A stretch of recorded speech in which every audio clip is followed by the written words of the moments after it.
ఒక్కొక్క రాష్ట్రంలో ఉద్యమము చూడాలి, ఒక్కొక్క జిల్లాలో ఉద్యమము చూడాలి. ఒక్కొక్క జిల్లాలోని ఉద్యమము చూసి ఒక్కొక్క పల్లెటూరులోను గొప్ప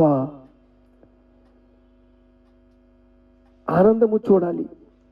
సంఘము యొక్క ముఖములో అనురాగము చూడాలి, ఆప్యాయత చూడాలి, ఆనందము చూడాలి. యేసుక్రీస్తు ఏంటో మనము చెప్తే వాళ్ళు అబ్బా, ప్రభు అంటే ఇలాగుంటాడా, ప్రభు మాటలంటే ఎలాగుంటాయా, ప్రభు నిజంగా నిరీక్షణ దొరుకుతుందా, ప్రభు మనల్ని జ్ఞాపకం చేసుకుంటాడా, అయ్యా మాకుల్ని స్వస్థపరుస్తారా, మాకును వాక్యం ఇస్తారా అని పరిగెట్టించాలి.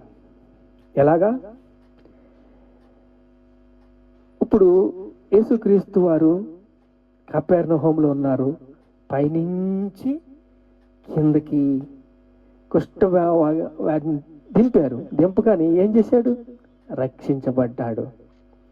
ఈ పాపములు క్షమించబడి ఉన్నవి, పాప క్షమాపణ కలుగుతుంది అని చెప్పగానే ఇది నిజమైన క్రిస్మస్. క్రిస్మస్ అంటే గోడలకి సున్నాలు వేసుకో, దానాలు చేస్తాం, జపాలు చేస్తాం, ఈ ప్రార్థనలు చేస్తాం, ఇవన్నీ కావాలి. క్రిస్మస్ చెట్లు పెట్టుకోవాలిగా, మనం పెట్టాం. సెలబ్రేషన్ కావాలి, ఆనందం కావాలి, సంతోషం కావాలి, సమాధానం కావాలి. కానీ